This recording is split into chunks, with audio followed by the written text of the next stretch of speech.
चला मित्रांनो, पुढचा मुद्दा येतो भूरूपे. भूरूपशास्त्रातला हा एक महत्त्वाचा बेसिक मुद्दा येत असतो. या मुद्द्याबद्दल थोडक्यात माहिती लक्षात घ्यायची. मित्रांनो, ज्या पद्धतीनं पाणी आपण जर ग्लासमध्ये घेतलं, विहिरीतलं बघितलं, समुद्रातलं बघितलं, तर एका पातळीत राहण्याचा गुणधर्म आहे पाण्याचा. हवेचा गुणधर्मसुद्धा एका पातळीत राहण्याचाच आहे. पण जमिनीचा गुणधर्म एका पातळीत राहण्याचा नसतो. जमीन कधीच एका पातळीत कधीच राहत नसते. मग या ठिकाणी आपण जर बघितलं, जमिनीचा भाग घ्या, या ठिकाणी जर बघितलं तर मैदानी प्रदेश आहे, पठारी प्रदेश आहे, जागोजागी डोंगर रांगा येतात. ठीक आहे. तर या तीन वेगवेगळ्या स्वरूपामध्ये या ठिकाणी जमीन राहण्याचा गुणधर्म असतो.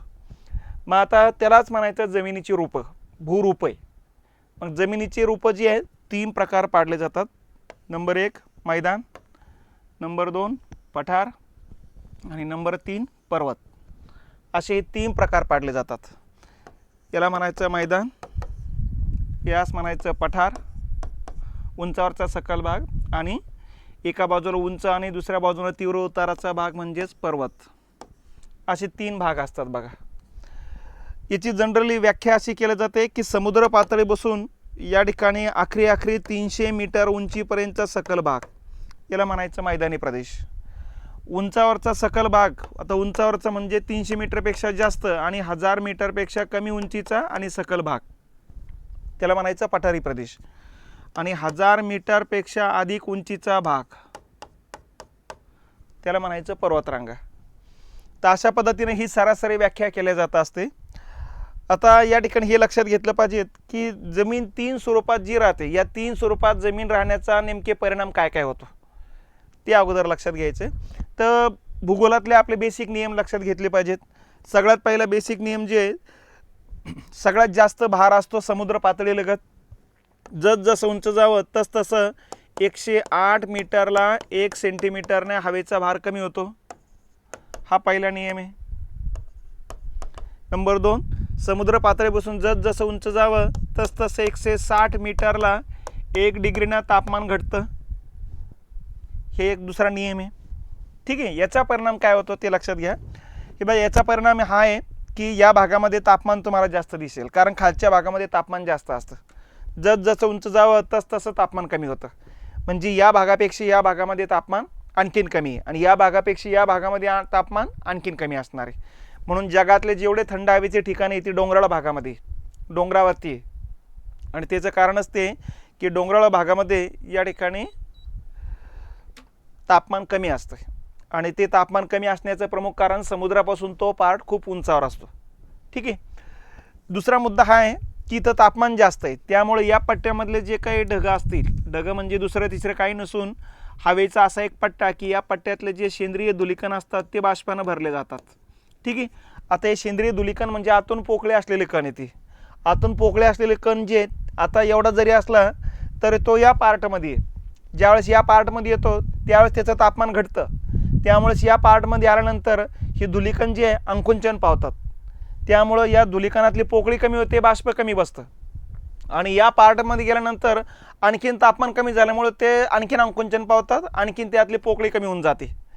याचा परिणाम काय होतोय, इथं पोकळी जास्त असते, इथं बाष्प जवळपास या ठिकाणी आपण समजून घ्यायचं 1 ते 2 ग्रॅम बसतं.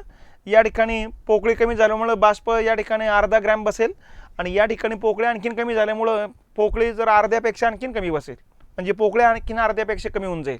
याचा परिणाम काय, इथं 1 ते 2 ग्रॅम जर पोकळी असेल तर साहजिकच तेवढं ग्रॅम पाणी या ठिकाणी लागणार आहे, बाष्प लागणार आहे. इथं तेवढंच बाष्प कमी लागणार आहे आणि इथं बाष्प खूप कमी लागणार आहे. कारण ढग तयार होण्याकरता हे धुलीकण जे आहे पोकळं असलेले मधले जे आहे आतून भरणं गरजेचे आहे. आणि आतून भरले गेले की त्यानंतर हा पार्ट आपल्याला डोळ्यांनी दिसायला लागतो, याला आपण ढग म्हणत असतो. मग ठीक आहे. आणि ढग तयार झाले की त्याच्यानंतर आणखीन बाष्प याच्या वरती चिटकलं गेलं की मग नंतर ते धुलीकणाचा आकार वाढतो, वजन वाढतं आणि मग जास्तीचा आकार झाल्यानंतर ज्यावेळेस 0.5 mm पेक्षा जास्त आकारमान त्या धुलीकणाचं होतो, तेवढ्या आकाराचे धुलीकण हवेत तरंगू शकत नाही, ते खाली येऊन पडतात. त्याला आपण पावसाचा थेंब म्हणतो. आणि असे अब्जावधी कण येऊन पडले की पाऊस म्हणतो. म्हणून या पट्ट्यामध्ये मग पाऊस पडण्याची शक्यता कमी, कारण धुलीकण जास्त प्रसरण पावतात. त्यामुळे या पट्ट्यामध्ये ढग तयार होण्याची शक्यता कमी असते. त्यामुळे पाऊस पडणं पुढचा टप्पा असतो तो. इथं या ठिकाणी हे धुलीकण आकुंचन पावतात, बाष्प कमी वाजतात, त्यामुळे साहजिकच या तुलनेच्या या भागाच्या तुलनेत या भागामध्ये ढग तयार होण्याची शक्यता जास्त आहे, म्हणजे पाऊस पडण्याची शक्यता जास्त आहे. आणि या भागापेक्षा या भागामध्ये आणखीन तापमान कमी होतं, आणखीन ते धुलीकण आकुंचन पावतात, त्या तुलनेत बाष्प जास्त होऊन जातं, म्हणून ढग तयार होऊन पाऊस पडण्याची शक्यता इथं जास्त आहे. म्हणून तुम्ही नेहमी लक्षात ठेवायचं, डोंगराळ भागात पाऊस जास्त असतो, त्या तुलनेत या भागात पाऊस कमी आहे आणि सर्वात कमी पाऊस या पट्ट्यात असतो. मग आता हे जरी खरं असलं तरी पण या ठिकाणी अपवाद पण आहेत. अपवाद काय? जर किनारपट्टी जवळ असेल तर पाऊस जास्त असणार आहे, कारण किनारपट्टी जरी असली तरी तिथं मैदानी प्रदेश आहे, आणि मैदानी प्रदेश असला तरी तिथं पाऊस कमी असायला पाहिजे, पण किनारपट्टी असल्यामुळे पाऊस जास्त असतो. त्यामुळं हे खंडांतर्गत भागाबद्दलच्या आपले जनरली आपण संकल्पनेबद्दल विचार करतोय, ठीक आहे. तर या भागात पाऊस कमी आहे, इथं जास्त आहे, इथं सर्वात जास्त आहे. इथं पाऊस जास्त आहे म्हणून डोंगराळ भागातली माती बघा लाल रंगाची दिसेल तुम्हाला, कारण जिथं पाऊस जास्त आहे त्या मातीमधले सेंद्रिय पदार्थ वाहून जातात, हलके पदार्थ वाहून जातात, ह्युमसचे पदार्थ वाहून जातात, आणि त्यामुळे त्या पट्ट्यामध्ये या ठिकाणी जड कण मातीत थांबतात. हे जड कण म्हणजे लोखंडाचे कण असतात, आणि अशा पद्धतीनं लोखंडाच्या कणाचा रंग तांबडा असतो, म्हणून या पट्ट्यातली माती तांबड्या रंगाची असते, ठीक आहे. या पट्ट्यामध्ये तांबूस तपकिरी रंगाची माती असते आणि या पट्ट्यामध्ये गाळाची माती असते. मग मातीवरून लक्षात घ्यायचं की या मातीत सुपीकता कमी, कारण ती ॲसिडिक सॉईल आहे, आणि ॲसिडिक सॉईलमध्ये या ठिकाणी वेगवेगळे पिकं घेण्याकरता जी मूलद्रव्ये लागतात त्यांची कमतरता असते, म्हणून याची सुपीकता कमी असते. म्हणून याच्यामध्ये फक्त ॲसिडिकच पीक जे आहे तेच घेतलं जातं, ते म्हणजे तांदूळ आहे, ठीक आहे. तांदळाच्या व्यतिरिक्त काही येणार नाही, आणि तांदूळ पण भरमसाठ येणार नाही, कारण त्या तांदळासाठी आवश्यक असणारे जे मूलद्रव्य आहे त्याची कमतरता आहे. त्याचबरोबर या पट्ट्यामध्ये जर बघितलं तर या पट्ट्यामध्ये या पट्ट्याच्या तुलनेत या ठिकाणी उत्पादन चांगलं येतं, कारण या पट्ट्याच्या तुलनेमध्ये इथं थोडी जमीन चांगली आहे, आणि याच्यापेक्षा सगळ्यात चांगली जमीन या पट्ट्यात आहे. म्हणून या पट्ट्यामध्ये सगळ्या प्रकारची पिकं येतात, तृणधान्य, कडधान्य, तेलबिया, नगदी पिकं, फळ पिकं, सगळ्या प्रकारातले सॉरी पिकं या पट्ट्यामध्ये येतात, आणि भरमसाठ पिकं येतात, उत्पादकता जास्त असते. म्हणून सर्वात जास्त अन्नधान्याचं उत्पादन कुठल्या पट्ट्यात होत असेल तर मैदानी प्रदेशामध्ये. त्याच्याबरोबर पठारी भागामध्ये सर्वात जास्त खनिज संपदाचं उत्पादन होतं. खनिज संपदा इथे मोठ्या प्रमाणात सापडते. जगात जेवढी खनिज संपदा आहेत या तिन्ही भागात जेवढी आहे ती 100% मानली, त्यातले 70% या पट्ट्यामध्ये आहे. म्हणून खनिजांयुक्त पट्टा कुठला? हा. आणि खनिज विरहित पट्टा कुठला असेल तर हा असतो, ठीक आहे. म्हणजे खनिज सर्वात जास्त या पट्ट्यात आहे सॉरी त्याच्या खालोखाली या पट्ट्यामध्ये येत असतात. तर अशा पद्धतीनं हा प्रदेश या ठिकाणी लक्षात घेतला पाहिजे आपण. आता या ठिकाणी हे लक्षात घ्या, इथं पाऊस जास्त म्हणून झाडी दाट आहेत, म्हणून सर्वात जास्त झाडी या ठिकाणी असते. त्याच्यानंतरच्या खालोखाल झाडी या ठिकाणी, सर्वात कमी झाडी या ठिकाणी. हा सुपीक भाग जरी असला तर लोक शेतीसाठी, रस्त्यासाठी, उद्योगासाठी झाडी तोडतात, त्यामुळे या ठिकाणी झाडी कमी आहे. इथं जास्त आहे, सर्वात जास्त या ठिकाणी आहे. भारताचा विचार केला तुम्ही तर तुमच्या लक्षात येईल पठारी भागाचा प्रदेशच जास्त आहे, त्यामुळे पठारावर वनं जास्त आहे, 57% वनं येतात. डोंगराळ भागामध्ये वनाचं प्रमाण कमी आहे, म्हणजे याच्या तुलनेत इथं थोडं आपल्याकडे भारताकडे कमी, कारण तो प्रदेश कमी आहे. पण ओरिजिनल सर्वात जास्त वनं इथं असतं, त्याच्या खालोखाली इथं आहे, त्याच्या खालोखाली इथे. लोकवस्तीसुद्धा या भागात जास्त आहे, कारण रोजगाराची साधनं आहे. इथं लोकांची संख्या कमी आहे, इथं सर्वात कमी आहे. त्याच्यानंतर इथल्या लोकांचं उत्पन्न सर्वात कमी आहे, या भागातल्या लोकांचं उत्पन्न सर्वात जास्त आहे, आणि इथं सर्वात जास्त येतं. आणखी हे सर्वात जास्त हे मध्यम, तिथंच कमी येतं.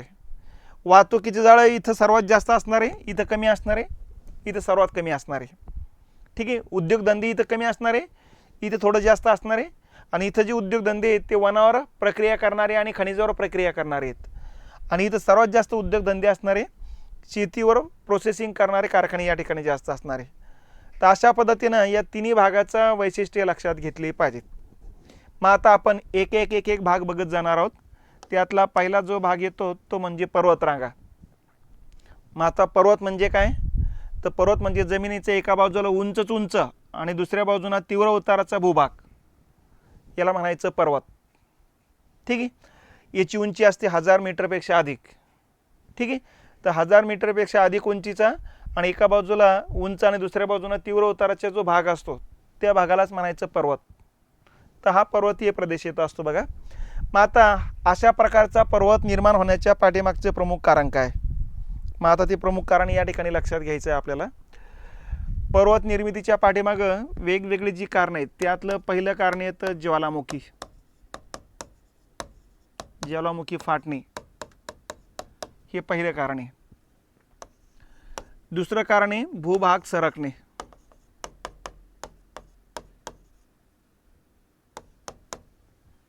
ठीक आहे.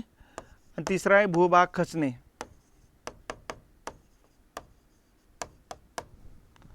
तर असे प्रमुख 3 कारण येतात बघा.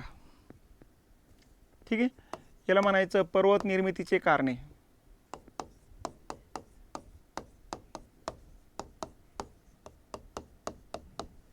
ही पर्वत निर्मितीची 3 कारणं समजून घेतली पाहिजे आपण. सगळ्यात पहिलं येतं असतं ज्वालामुखी फाटणे. मग आता आपल्याला माहिती आहे ही आपली पृथ्वी आहे. पृथ्वीच्या पोटामध्ये आपण जसं जावं तसं 32 मीटरला 1 डिग्रीना तापमान वाढत जात असतं. हे लक्षात घेतलं पाहिजे आपण. आणि त्यामुळे भूपृष्ठापासून आपला केंद्र भाग जर बघितला आपण तर आपल्याला माहिती आहे 6371 किलोमीटर खोलीपर्यंतचा पार्ट येतो. आणि या पार्टमध्ये या ठिकाणी हे लक्षात घेतलं पाहिजे की खोलीनुसार तापमान वाढत जात असतं आणि वाढत्या तापमानानुसार दाब पण वाढत जात असतो. पण काही काही एरिया असा आहे की ज्या ठिकाणी फक्त खोलीनुसार तापमानच वाढत जात आहे, दाब वाढत नाही. आणि अशा भागामध्ये आतला घनभाग राहत नाही, तो विरघळला जातो. मग आणि विरघळला जाऊन मग शेकडो किलोमीटरचा पट्टा या ठिकाणी द्रवरूपात रूपांतरित होतो. त्याला आपण मॅग्मा म्हणायचं किंवा लावा म्हणायचं.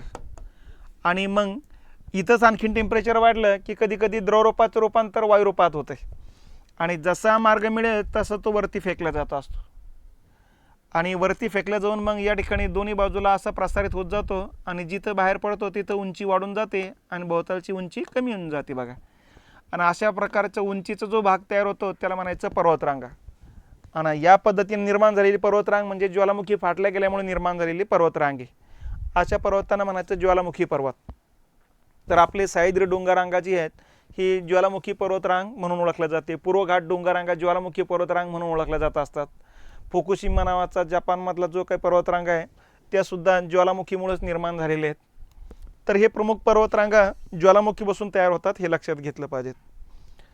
दुसरं कारण येतं भूभाग सरकणे. आता भूभाग सरकणे म्हणजे नेमके काय या ठिकाणी हे लक्षात घेतलं पाहिजे. आपली जी पृथ्वी आहे ही पृथ्वीचं भूकवच जे आहे, भूकवच म्हणजे भूपृष्ठापासून 40 किलोमीटर खोलीपर्यंतचा एरिया, याला म्हणायचं भूकवच किंवा क्रस्ट, शिलावरण म्हणतो आपण त्याला. हा क्रस्ट एरिया येतो असतो बघा. ठीक आहे. आणि नंतर आपल्याला माहिती आहे केंद्राजवळ जाताना हा केंद्राजवळचा भाग म्हणजे हा गाभा आहे. ठीक आहे. हे प्रावरण आहे, मेंटल. आणि हे शिलावरण म्हणायचं आपण त्याला. तर शिलावरण म्हणजेच भूकवच, यालाच म्हणायचं भूकवच. हा भूकवचाचा एरिया जो आहे भूपृष्ठापासून 40 किलोमीटर आखरी खोलीपर्यंत येतो असतो. आणि अशा पद्धतीनं सगळ्या भोवताली येतो असतो. तर या ठिकाणी हे लक्षात घेतलं पाहिजे. तर हा जो भूकवचाचा एरिया आहे हा भूकवचाचा एरिया एका घटनेनंच बनलेला नाही, वेगवेगळ्या प्लेटांनी बनलेला आहे तो. याला प्लेट टेक्टोनिक थेरी म्हणतो आपण मॉर्गनची. मग या ठिकाणी हे लक्षात घेतलं पाहिजे. इथे भूकवच सागरी तळांनी बनलेलं आहे.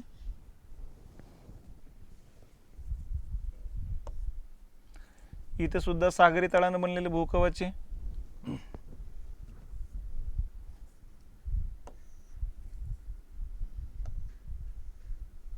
इथे सागरी तळाने बनलेले असे वेगवेगळ्या प्लेट आहे. पृथ्वीचे भूकवच जे बनलेले आहेत वेगवेगळ्या प्लेटांनी बनलेले आहे.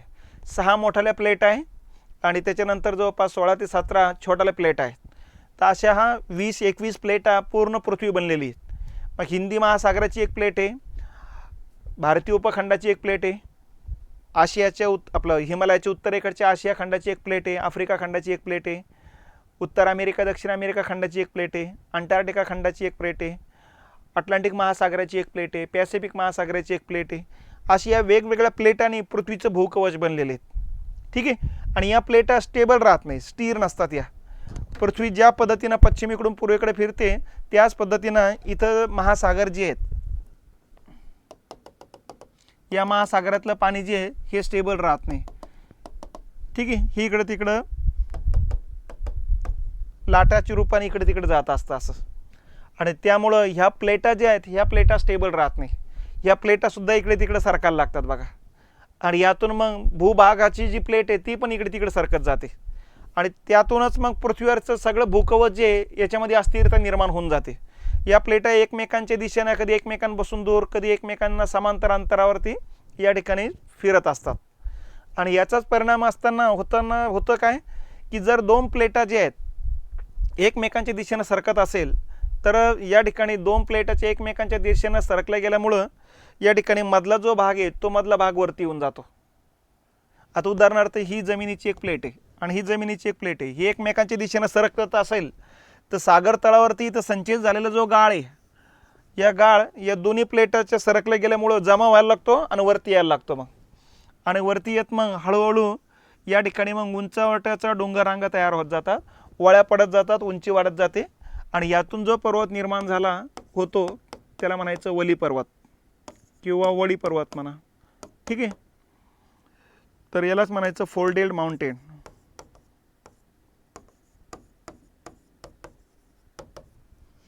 तर अशा पद्धतीनं वली पर्वत जे निर्माण होतात त्याचं कारण ह्या अशा प्लेटा एकमेकांच्या दिशेनं सरकत असेल तर त्यातून वली पर्वताची निर्मिती होत असते.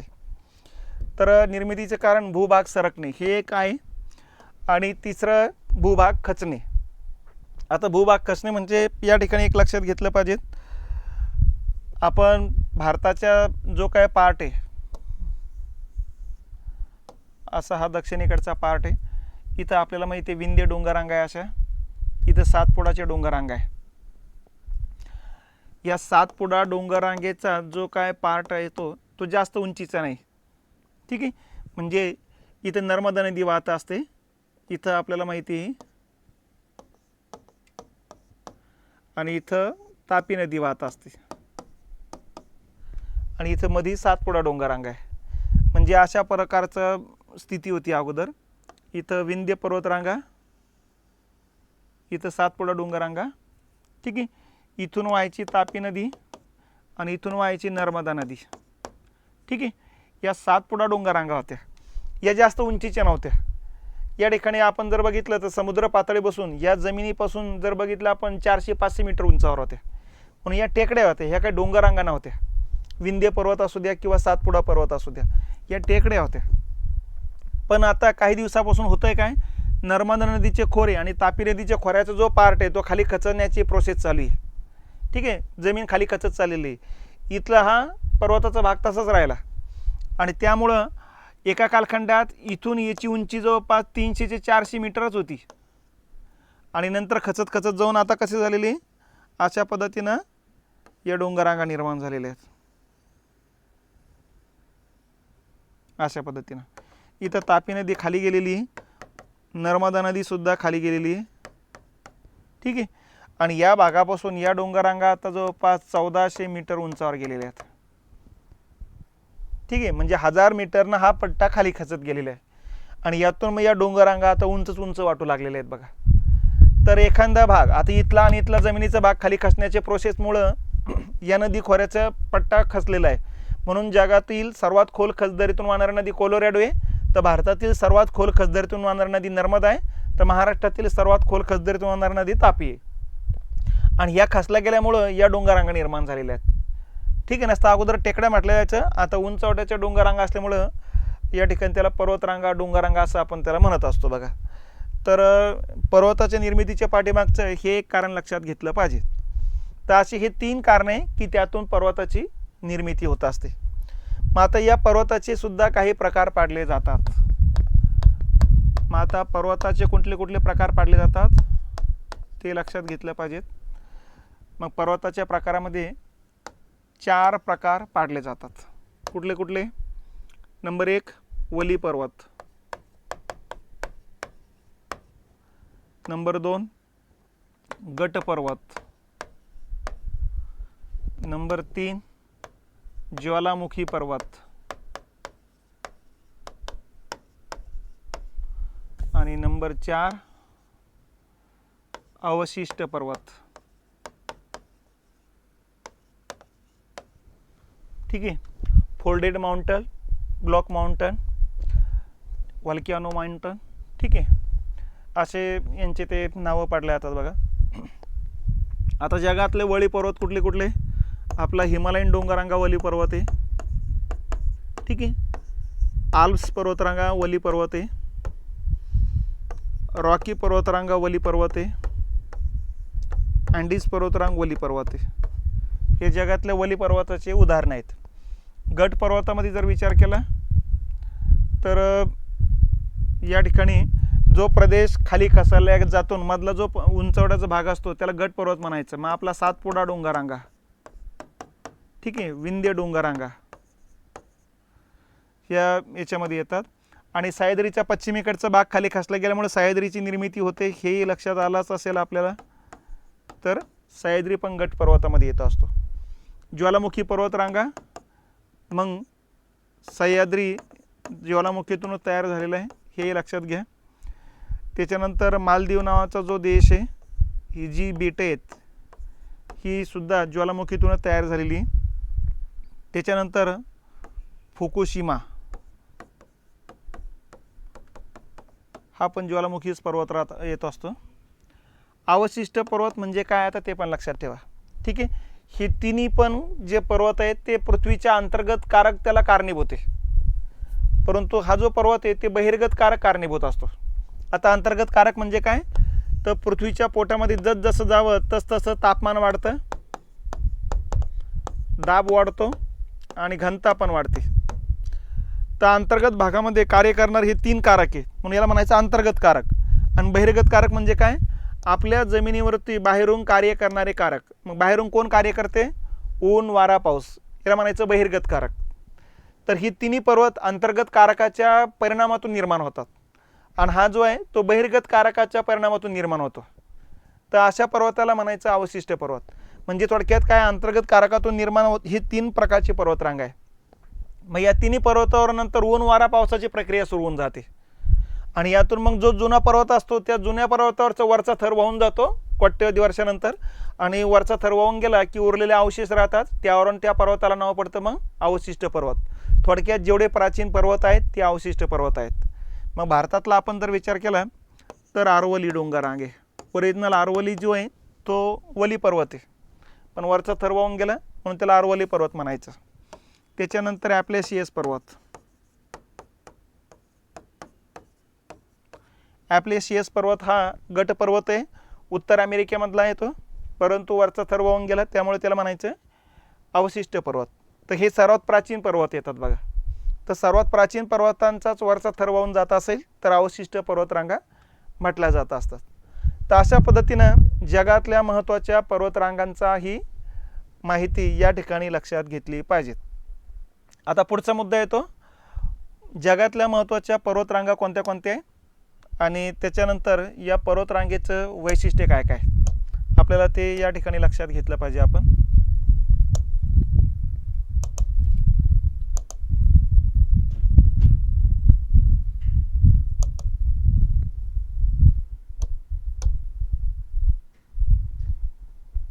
ठीक आहे. या पर्वतरांगा नेमकी जगातल्या कोणत्या कोणत्या भागात आहे, कोणत्या दिशेने पसरलेले आहे, त्याचे नेमके काय काय परिणाम होतात, जे काही वैशिष्ट्ये असतील त्या वैशिष्ट्यासही पर्वतरांगा लक्षात घेतल्या पाहिजेत. आपल्याला जे प्रश्न असतात एकतर त्या पर्वतरांगा कोणत्या कोणत्या देशात आहे जोड्या लावा म्हणून असतात, किंवा त्याच्या वैशिष्ट्यांवरती प्रश्न असतात. तर त्या हिशोबाने आपण ते लक्षात घेतलं पाहिजेत. मग आता हे पर्वताचे 4 प्रकार आहे. 4ही प्रकारातल्या जगातल्या महत्त्वाचे या ठिकाणी पर्वतरांगा कुठल्या कुठल्या आहेत ते लक्षात घ्यायचं. तर हा जगाचा नकाशा आपल्या समोर आहे बघा. इकडून पर्वताचे प्रकार बघायला सुरुवात करू. हा उत्तर अमेरिका येतो असतो. उत्तर अमेरिकेची या पश्चिम भागामध्ये या ठिकाणी पर्वतरांगा आहेत.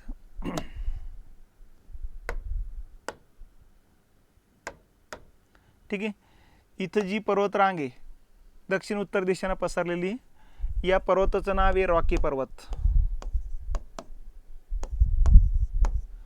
उत्तर अमेरिकेच्या पश्चिम भागामध्ये या ठिकाणी अमेरिका आणि इथले पॅसिफिक महासागराची प्लेट एकमेकांच्या दिशेने सरकल्या गेल्यामुळे निर्माण झालेली फोल्डेड माउंटेन म्हणतो आपण याला. ठीक आहे. कॅनडा, अमेरिका आणि मेक्सिको या 3 देशात पसरलेली. त्याच वेळेस या ठिकाणी सुद्धा पर्वतरांग आहेत, याला म्हणायचे ॲप्लेशियस पर्वत.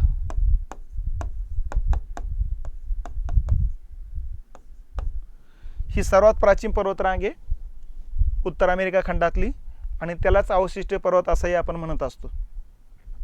त्याच्यानंतर दक्षिण अमेरिकेमध्ये पश्चिमेला समांतर अशी एक पर्वतरांग आहे, दूरपर्यंत पसरलेली आहे.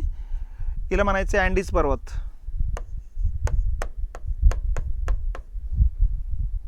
अँडीज पर्वत म्हटलं जातं असतं आपण याला. ठीक आहे. अँडीज पर्वत जे आहेत दक्षिण उत्तर दिशेनं पसरले जात असते आणि अँडीज पर्वताबद्दल लक्षात घेतलं पाहिजे, हा जगातला सर्वाधिक लांबीची पर्वतरांग आहे. 7000 किलोमीटर इतकीची लांबी येत असते. तर जगातील सर्वाधिक लांबीची पर्वतरांग कुठली, ते अँडीज पर्वतरांग येत असते. ठीक आहे. सगळ्यात पहिलं वैशिष्ट्य आहे. दुसरं वैशिष्ट्य हे की या अँडीज पर्वतावर जागोजागी ज्वालामुखी फाटल्या गेलेले आहेत. तर सर्वात जास्त ज्वालामुखी फाटली गेलेली पर्वतरांग कुठली आहेत, ते अँडीज पर्वतरांग आहे. या ज्वालामुखीपैकी कोटोपाक्षी नावाचा एक ज्वालामुखी लागतो.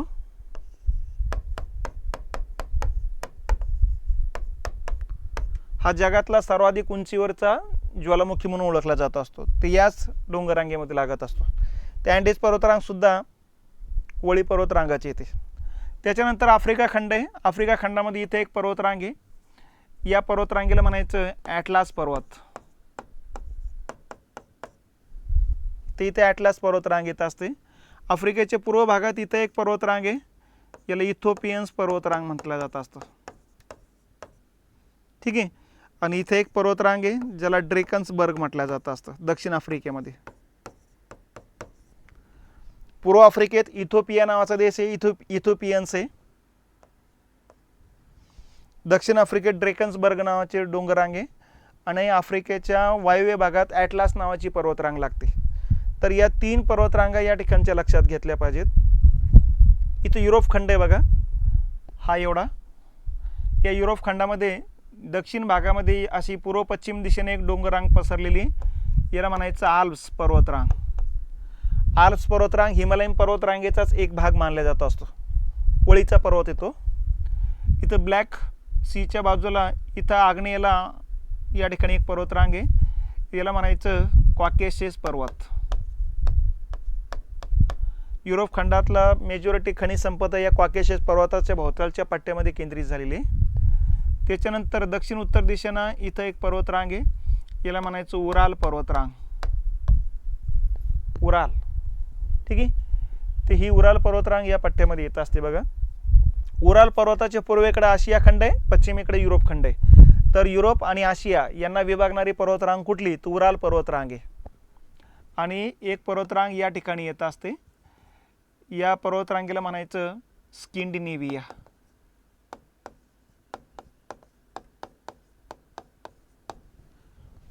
उत्तर युरोपचं नॉर्वे स्वीडनचा जो पार्ट येत असतो त्या पार्टमध्ये ही पर्वतरांग येत असते.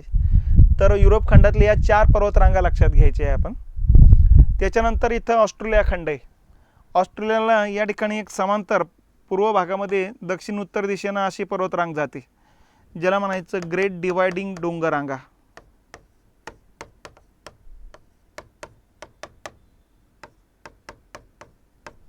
ग्रेट डिवायडिंग रेंज म्हणतो आपण त्याला. ठीक आहे. यामुळे ऑस्ट्रेलियाचे सरळ 2 भाग आहे, पूर्व भाग आणि पश्चिम भाग. याच्या पश्चिमेकडे मेजॉरिटी वाळवंटाचा पट्टा लागत असतो, पूर्वेकडं हिरवागार पट्टा लागत असतो बघा. तर ग्रेट डिवायडिंग डोंगररांग जी आहेत ऑस्ट्रेलियामध्ये येत असते. आता पुढं भारताच्या आशिया खंडातल्या पर्वतरांगा लक्षात ठेवा. आशिया खंडात इथं ताजिकिस्तान, इथं अफगाणिस्तान आहे. या पट्ट्यामध्ये इथं आपल्याला माहिती आहे की पामीरचे पठार आहे आणि या पामीरच्या पठारापासून अशी एक डोंगररांग जाते.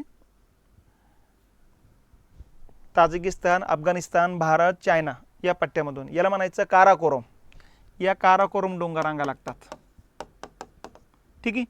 त्याच्यानंतर इकडं जाणाऱ्या ज्या डोंगररांगा आहेत याला म्हणायचं हिमालय. त्याच्यानंतर अशी एक डोंगररांग जाते, त्याला म्हणायचं कुनलून. एक इकडे रशियाच्या ईशान्य भागाकडे जाते, त्याला म्हणायचं तियानशेन. एक इकडं अफगाणिस्तानमध्ये जाते, ज्याला म्हणायचं हिंदुकुश. आणि एक इकडं पाकिस्तानकडे येते, ज्याला म्हणायचं सुलेमान. तर या पार्टमध्ये सर्वात जास्त पर्वतरांगा येतात बघा. ती यामध्ये हिमालयन डोंगररांगेबद्दल आपल्याला माहिती आहे, जगातला सर्वात उंच आहे, वळीचा आहे आणि आधुनिक पर्वत आहे, हे लक्षात घेतलं पाहिजेत. काराकोरम डोंगररांगा जे आहेत इथं सर्वात जास्त बर्फाळ भाग येतो असतो बघा, हा हिमालयाच्या पलीकडचा पार्ट लागत असतो. ठीक आहे. आणि नंतर मग वेगवेगळ्या भागामध्ये या ठिकाणी कुठल्या पर्वतरांगा आहेत त्या लक्षात घ्या. कुनलून आणि तियानशीन चायनामध्येचे, हिंदुकुश अफगाणिस्तानमध्ये आहे, सुलेमान पाकिस्तानमध्ये येत असतात. तर अशा पद्धतीनं जगातल्या महत्त्वाच्या ज्या पर्वतरांगा आहेत त्या पर्वतरांगा आणि त्यांचं वैशिष्ट्य लक्षात ठेवायचं. सर्वात जुने पर्वत कुठले आहे तर भारतातला या ठिकाणचा अरवली पर्वत आहे, हा सर्वात जुन्यामध्ये येतो असतो. त्याच्यानंतर इकडं अमेरिकेतला ॲप्लेशियस पर्वत आहे, हा सर्वात जुन्यामध्ये येतो असतो बघा. म्हणून या 2 पर्वतांना अवशिष्ट पर्वत तुम्ही असंही म्हणू शकता. तर अशा पद्धतीनं पर्वत या भूरूपाबद्दलची एवढी माहिती लक्षात घ्यायची. मग आता पुढच्या लेक्चरमध्ये आपण पठार आणि मैदानाची माहिती घेणार आहोत.